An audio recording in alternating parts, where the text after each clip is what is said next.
Topic पढ़ना है कलात्मक और सौंदर्यात्मक विचार, ठीक है ना। ये कलात्मक और सौंदर्यात्मक विचार किस चीज के बारे में क्या बोला गया है,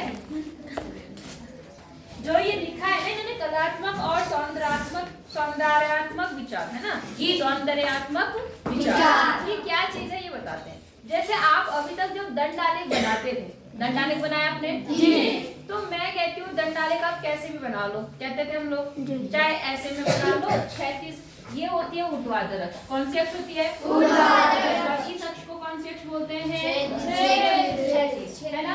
मैंने कहा क्योंकि हम दंडालेख बोलते हैं तो हम सीधे सीधे डंडे लगाने की कोशिश करते हैं। अब वो जो दंडालेख है वो ऐसे भी बन सकता है और इधर को भी बनते हैं, हाँ है ना जी।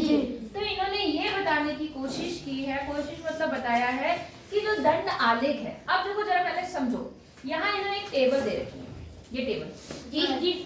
इस टेबल में इन्होंने क्या दिया है कि आपके पास में महाद्वीप दे रखे हैं, क्या दे रखे हैं महाद्वीप, और उन महाद्वीप के सबसे ऊंचे पर्वत दे रखे हैं। मेरी बात समझ में आ गई आपको। जैसे आपके पास एशिया महाद्वीप है, तो एशिया महाद्वीप की सबसे ऊंची चोटी कौन सी है, बताओ, एवरेस्ट।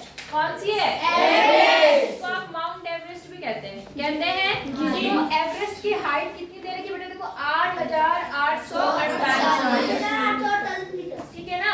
ऐसे ही आपके पास जो दक्षिणी अमेरिका है, वहाँ का जो सबसे ऊंची चोटी है उसका नाम है एकोकागुआ, एकोकागुआ।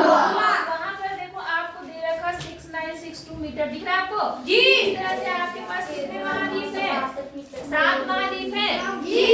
7 के 7 महाद्वीप में सबसे ऊंची जो उनकी चोटियां हैं उनकी हाइट दे रखी जी। इतना आपको समझ में आ गया जी। अब हुआ क्या, इन्होंने एक दंडालेख ऐसा उन चोटियों को ऐसा बना रखा, ऐसा, ये देखो जी। मतलब जो ऊर्ध्वाधर अक्ष है उस पे इन्होंने क्या ले लिया, पहाड़ की चोटियों के नाम दे दिए और उसकी ऊंचाई जो है वो इधर नीचे दे दी। मेरी बात समझ आ गई आपको। तो ये दंडालेख देखो जी और ये वाला दंडालेख देखो, दोनों दंडालेख एक ही चीज के बना रहे हैं, दिख रहे हैं आपको जी। अब यहाँ पर क्या किया है, जो पहाड़ के नाम है वो यहाँ पे दे दिए हैं, चोटियों की नाप और ऊंचाई जो है वो यहाँ दे दिया है, समझ रहे हैं जी। एक ही डाटा की आपने 2 सारणी बनाई है, आई थी।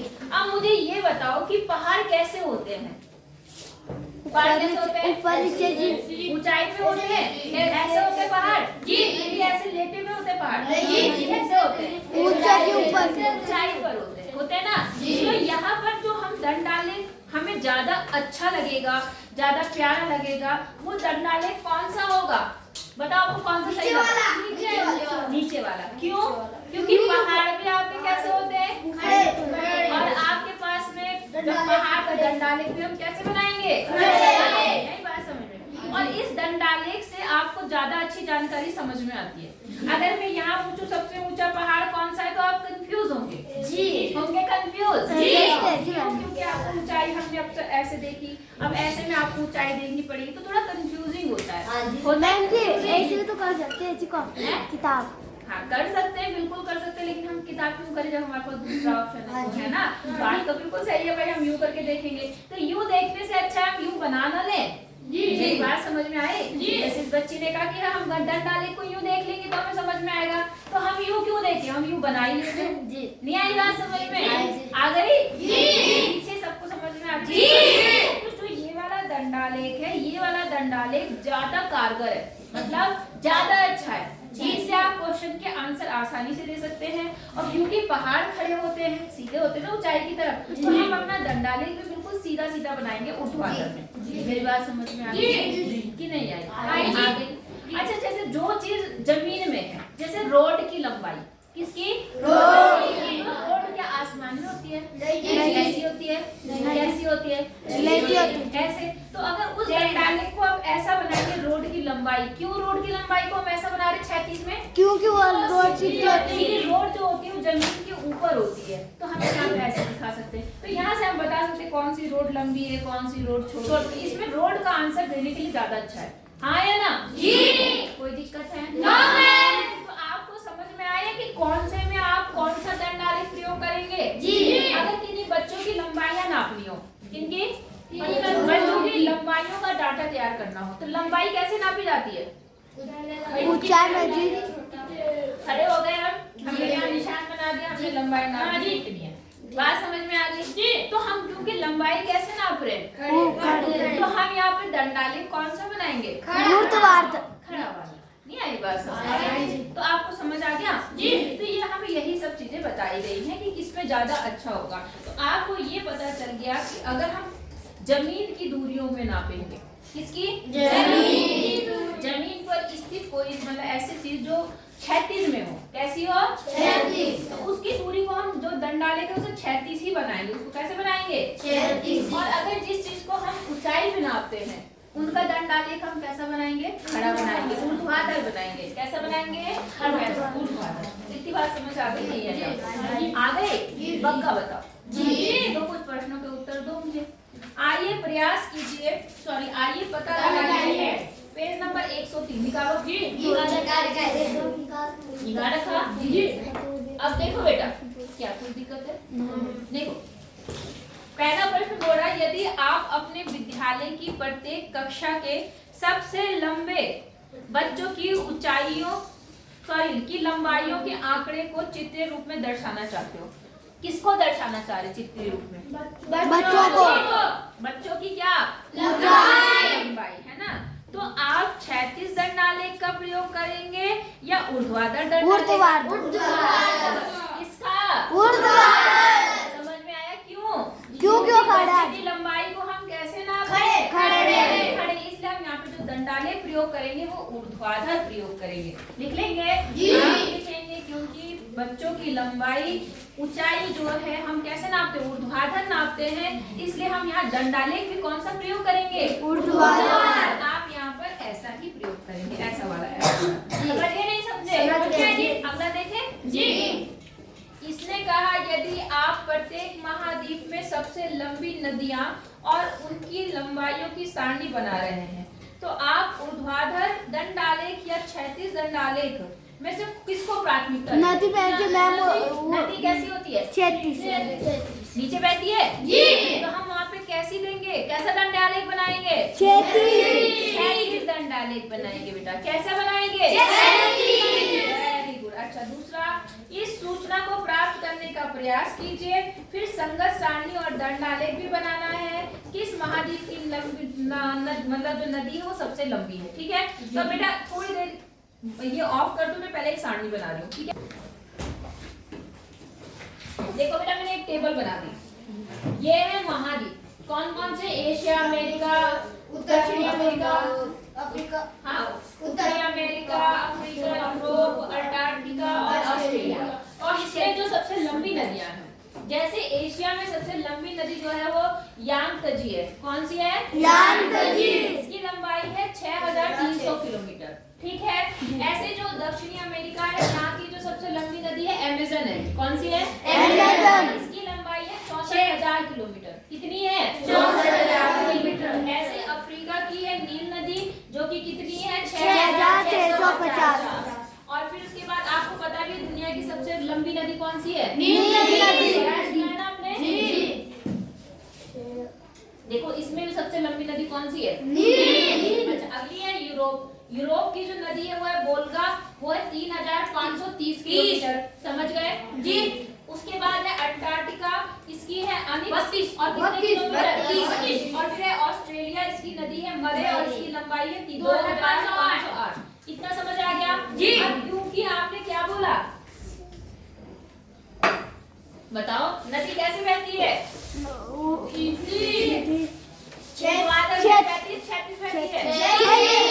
हम यहाँ पे जो दंडालेख बनाएंगे वो भी कौन सा चयन करेंगे? क्षैतिज। कौन सा? क्षैतिज। तो आप इस तरह से एक बनाना, ठीक है, और इस तरह से बनाना, बना लेंगे जी। अब यहाँ पर हम क्या लिखेंगे बताओ कोई मुझे? नदियों के नाम। Very good. तो पहली नदी कौन सी हमारी? एशिया। नाम बताओ केवल नदी का। ये है आपकी कौन सी?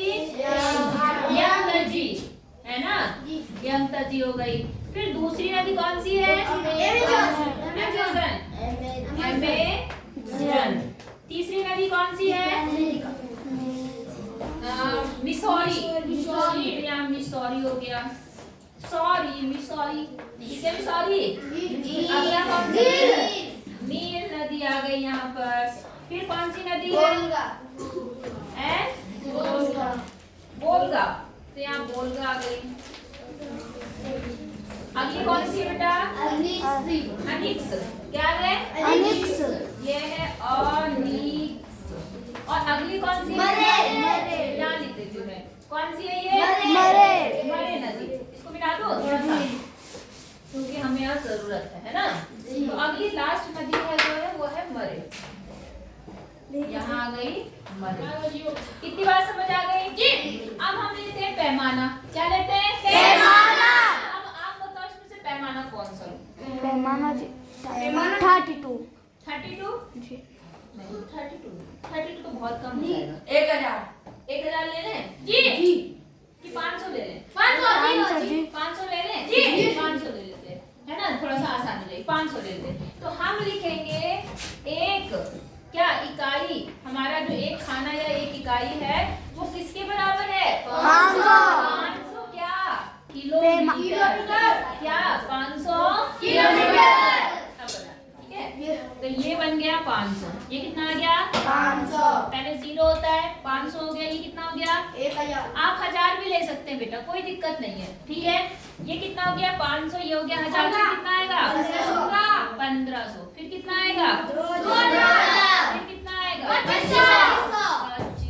3000। 3500। 4000। फिर 4500। फिर 5000। फिर 5000 आ गया। 5500। फिर आ गया 5500। 5500 आ गया। फिर आ गया 6000। फिर 6500। हंसी कितनी आ रही है? इसको आ रही है हंसी? 7000 बहुत है। अभी देखती हूँ। 7000 बहुत है। आप बेटा ध्यान दो, है ना। अब हमें बनाना है। पहली नदी कौन सी है? यंत्री की लंबाई कितनी है? 6300। तो 6000 तो पूरा होगा। 6000 क्या होगा? पूरा। और देखो जरा, आवाज ध्यान से सुनो। यहाँ से लेकर यहाँ तक 500 का गैप है। यहाँ तो 250 हो गया और यहाँ तक हो गया 200। हाँ, यहाँ तक हो गया। कितना आ गया? समझ आया आपको? तो देखो यहाँ तक आ गया। लगभग कहाँ तक? यहाँ तक आया। यहाँ तक मैं यहाँ हल्का निशान बना देती हूँ और इसको क्या करती हूँ? मिला देती हूँ ऐसे। आप सीधी लाइनें खींचना बेटा। ये कौन सी नदी बन गई? यंत्री। कौन सी नदी बन गई? यंत्री। ठीक है ना बेटा? समझ आया नहीं आया? दूसरी नदी कौन सी है? यहाँ लिख दीजिए 6300 ताकि आपको ध्यान रहे। ठीक है, दूसरी कौन सी है? अमेजन। कितनी है? 6000। अब बेटा स्टार देखो 300 तो ये यहाँ तक। अब इससे यहाँ पर होगी। देखो समझ गए? यहाँ पर समझ गए? नहीं समझे? आवाज नहीं करेंगे मगर इसको ऐसे मिटा दो। आई बात समझ में? मैंने कैसे लिया? देखो मेरी बात समझ में आ रही है? कौन सी कितनी लेनी है? देखो यहाँ तक तो 6300 थी, तो इसके बिल्कुल बीचों बीच मैंने ले लिया कितनी? 6400। कितनी ले ली? 6400। इसको ऐसे कलर कर दो। बोलो बात समझ में आ गई? तीसरी नदी है कौन सी? मिसौरी, जो की है 3768। अब देखो 3000 कहाँ तक आएगा? ये तो 3000 हो गया, ये 500 हो गया, तो 700 कहाँ पर आएगा? लगभग 3700 यहाँ पर आएगा। आएगा नहीं आएगा? आएगा जी। यहाँ तक। और 68 भी लगभग उसी को मान लो, क्योंकि 68 है ना वहाँ पर। 68 भी थोड़ा लगभग मतलब यहाँ पर आएगा लगभग। क्या बात समझ में? कहाँ पर आएगा? यहाँ पर। ठीक है, आपको अंदाजा आ रहा नहीं आ रहा? तो अंदाजे से करना पड़ेगा बेटा, क्योंकि इसमें नदियों की लंबाई वो डाटा जो है वो थोड़ा कैसा है, ज्यादा ही आपको सोचने वाला है। तो ये कितना हो गया बेटा? 3700। 3768 किलोमीटर। बोलो बात समझ में आ गई नहीं आई? अच्छा, अगला कौन सा है? नील नदी। 6650। आपको 6500 से ये हो गया 500, 600 और 600 यहाँ तक आएगा, 1 यहाँ तक, है ना। और कितनी है 50 मतलब कितना, लगभग इतना। समझ रहे नहीं समझ रहे हैं? मतलब अगर मैं इसको डाटा को ऊपर लेके जाऊं तो लगभग इतना, इतना, है ना। ये इतना आएगा बेटा, समझ गए नहीं समझे? इतना बनेगा। आप लाइनें सीधी खींचना, मेरे पास स्केल नहीं है जी, तो मेरा टेढ़ा मेढ़ा हो रहा थोड़ा, है ना जी। ऐसे ही आगे बात समझ में जी। अच्छा अगली कौन सी नदी है? वोल्गा। वोल्गा है 3530। अब देखो 3500 तो साफ साफ दिख रहा है आपको, और 30 आपकी लगभग यहीं पर होगी, होगी नहीं होगी? तो यहाँ से जो है इससे हल्का सा ऊपर होगी, मतलब यहाँ पर होगी, इतने पे। समझ आई नहीं आई? तो ये आपकी कौन सी नदी हो गई? वोल्गा। वोल्गा नदी, ठीक है। कितनी बताई आपने वोल्गा की लंबाई? 3708। अच्छा इसके नहीं सॉरी 3530। कितनी है? 3530। आगे बात समझ में। अगली कौन सी है? 32। कितनी है वो? 32। अब 32 देखो बेटा कहाँ पर आएगा, इसके बिल्कुल 20 तो 250 आ गया आएगा, तो 32 तो बिल्कुल इसके बराबर आएगा, आएगा नहीं, बिल्कुल सटा हुआ। तो हमारे यहाँ पर ये ऐसा बनेगा, ऐसा, ये इतना बनेगा नहीं बनेगा? ये बन गया आपका वोल्गा। अगला कौन सा बेटा? मरे। कितनी है वो? 2508। तो 2508 भी लगभग 2500 के बराबर आएगा, 2500 से हल्का सा ऊपर जाएगा, तो ये बन गया आपका मरे। मरे ऐसे। बोलो बात समझ आ गई आपको? जी। अच्छा अब इसमें आप सबसे बड़ी सबसे छोटी नदी बता सकते हैं ना जी? सबसे बड़ी नदी कौन सी है? जी। और सबसे छोटी?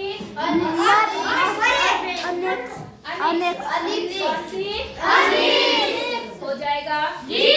तो आपसे इसने वही बोला था कि आपको जो सूचना आपने प्राप्त की है, कर ली हमने सूचना इस टेबल, उसके बाद आपको इसकी सारणी बनानी, बना लिया आपने, दंडालेख बना दिया, बना दिया। और सबसे किस महाद्वीप में सबसे लंबी नदी है? कौन से महाद्वीप में है वो? अफ्रीका नहीं है? चलो कोई। अफ्रीका महाद्वीप की नदी क्या है? सबसे बड़ी। हो गया। इसी बात समझ आ गई आपको कि नहीं आई? आ गई। अच्छा अब क्या होता है, ये ग्राफिक्स क्या होता है बेटा, थोड़ा सा ये समझ लेते हैं, ठीक है ना। ये जो ग्राफिक्स है इसको इन्फोग्राफिक्स भी कहा जाता है। इन्होंने कहा कि जो हम ये ग्राफ बनाते हैं ना, दंडालेख या कोई आलेख, इनको सुंदर बनाने के लिए, क्या बनाने के लिए? सुंदर। सुंदर और सुंदर बनाने के लिए जिसका हम प्रयोग करते हैं उसे ग्राफिक्स कहते हैं। क्या बोलते हैं? ग्राफिक्स। मेरी बात समझ आई जी?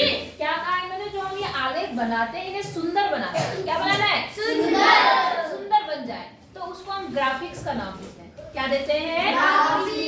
ठीक है ना। अब देखो जो इनको हमारे जो मैंने इन्होंने देखो वही लिखा है कि जो ये जो हम चित्रण बनाते हैं, चाहे हम वो चित्रालेख बनाते हैं, दंडालेख बनाते हैं, तो इन्हें हमें कैसा बनाना है? सुंदर। कैसा बनाना है? सुंदर। तो उसका नाम इन्होंने क्या बोला? ग्राफिक्स या इन्फोग्राफिक्स भी बोलते हैं। क्या बोलते हैं?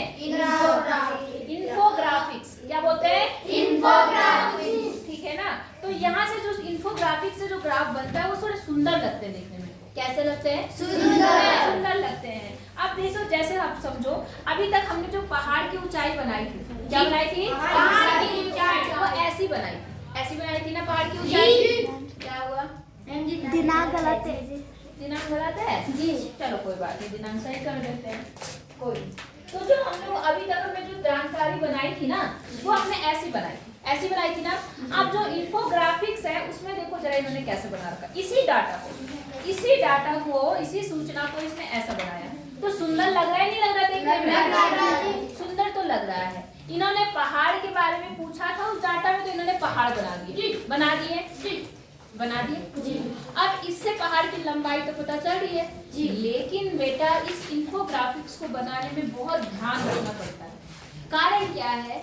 जरूरी थोड़ी ना है कि जो पहाड़ लंबा है वो ज्यादा ही चौड़ा होगा। मेरी बात समझ में आई? और जो पहाड़ छोटा है वो चौड़ाई कम होगी, ऐसा होता है? नहीं होता ना। कभी कभी छोटे पहाड़ होते हैं लेकिन खूब लंबे होते हैं, खूब दूर तक होते हैं। तो लेकिन यहाँ पर जो इन्फोग्राफिक्स में बनाया गया है, बच्चों इधर देखो, जो इन्फोग्राफिक्स में बनाया गया है, आप क्या देख रहे हैं कि जो पहाड़ बड़े हैं उनकी चौड़ाई भी ज्यादा है ना? जो पहाड़ छोटे हैं उनकी चौड़ाई भी क्या है? चौड़ी है, ज्यादा। फिर छोटी है, छोटी है, छोटी है, मतलब पहाड़ छोटे हो गए तो चौड़ाई भी इन्होंने कम कर दी, है ना। तो यहाँ से जो आपका डाटा है वो यहाँ पर जरा मतलब बहुत अच्छा सा नहीं माना जा सकता, मतलब अच्छी से संपूर्ण जानकारी मिल रही है आपको? नहीं मिलती है, मिल रही है। अब उसमें तो हमने केवल ऊंचाई की बात की थी, इसलिए हमने ऊंचाई देखा, सारे दंड हमने बराबर लगा दिए, लगाए ना। लेकिन इन्होंने दंड को लंबाई के साथ साथ इन्होंने चौड़ाई भी कम ज्यादा कर दी, तो वहां पर थोड़ा सा इसमें क्या होता है, एक मतलब अच्छी सी वो नहीं आती है। मेरी बात समझ में आ रही है? मतलब थोड़ा सा हमें यहाँ पर क्या होता है बताओ, है गलत हो सकती है। कभी कभी हम भ्रम में आ जाएंगे कि पहाड़ मोटा है, पतला है, छोटा है, बड़ा है। छोटा बड़ा तो बता देंगे, लेकिन उसकी जो बड़ा चौड़ाई है उसमें हम लोग भ्रमित रहेंगे। क्या रहेंगे? नहीं आई बात समझ में? क्या आई? अभी रुक जाओ, बता रही इसको। इतनी बात समझ आई है नहीं आई? अब इसके बाद जैसे इन्होंने एक और बना रखा, जो हमने बोला इंफोग्राफिक्स। देखो एक इंफोग्राफिक्स यहाँ बना रखी। अब देखो यहाँ पर क्या है, ये देखो पहाड़ की चोटियां दिख रही है सबको, दिख रही है ना जी। अब जरा इस वाले पहाड़ को देखो, ये जो ये वाला है यहाँ पर, कौन सा वाला? एल्बस पहाड़। देखो कहाँ पर, ये देखो एल्बस पहाड़ की लंबाई कितनी है? 56,000 कितनी है? 5642 कितनी है? 5642। अपना दिमाग लगाओ इस ग्राफ के माध्यम से। 56,042 5642 इतनी है। और यहाँ पर सबसे ऊंची जो चोटी है एवरेस्ट, वो इतनी है या नहीं? है ना, है या नहीं है? तो आप जो यहाँ पर ये 5600 वाली है, 5800 वाली है, कितने वाली है? 5800। उसकी तुलना में ये बिल्कुल डबल लग रहा है कि नहीं लग रहा है आपको? लग रहा है। ऐसा लग रहा है कि ये आधे में है और आधे में ये है ना? लग रहा है ना। लेकिन अगर आप 5600 कितना है, हाँ 5600 का डबल कर दो, तो 5600 का डबल कितना बनता है? 1100 कुछ बनेगा जी। बनेगा नहीं बनेगा? मतलब 11,000 कुछ बनेगा। और यहाँ एवरेस्ट की ऊंचाई कितनी है? कितनी बताओ? 8,848 है ना। और हमारे हिसाब से कितना बनना चाहिए था? 11,000 करीब। और यहाँ 8,848 मतलब लगभग 9,000 करीब है। तो इसमें अंदर आ गया या नहीं आ गया? आ गया ना। तो यहाँ पे इन्होंने यही बात समझाने की कोशिश की है कि अगर आप इंफोग्राफिक्स का यूज कर रहे हैं तो हमें आंकड़े बहुत ही सावधानी पूर्वक मतलब क्या करने पड़ेंगे? लगाने पड़ेंगे। मतलब जो हम ग्राफिक्स बना रहे हैं उसमें आंकड़े आपको बहुत सावधानी से रखने पड़ेंगे। आई बात समझ में कि नहीं आई? हाँ, वरना हमें जानकारी जो है वो गलत प्राप्त हो जाएगी, हमें सही ग्राफ जानकारियां नहीं पता चल पाएगी। समझ गए? तो इन्होंने कहा समानता इंफोग्राफिक्स को बनाते और पढ़ते समय सावधानी रखना बहुत जरूरी है। बात समझ में आ गई? ताकि हम अपने वांछित श्रोताओं को भ्रमित ना करें और ना ही स्वयं भ्रमित हो। मतलब जो ग्राफ हमने बनाया है वो सही बने और उससे ना हम भ्रमित हो और ना कौन भ्रमित हो? बोलो, जो हमारे उस ग्राफ को देख रहा है वो। समझ गए नहीं समझे? तो बेटा ये आज आपका ये 4 पार्ट खत्म हो गए और कॉपी लेके आना मंडे से। मंडे कॉपी चेक के साथ साथ हम अगला पार्ट पढ़ेंगे, 5वां अभाज्य समय। क्या पढ़ेंगे? समझ आ गई पार्ट जी। तो इस पार्ट में मेन आपको सुन लो, जो मेन चीजें हैं वो आपको क्या पढ़नी है? एक पढ़नी है आपको मिलान चिन्ह, एक पढ़ना है आपको चित्रालेख और एक क्या पढ़ना है? दंडालेख। सबको ये 3 चीजें बनानी आनी चाहिए। समझ गए? हाँ, वो बहुत इंपॉर्टेंट है। ठीक है, चलो बाकी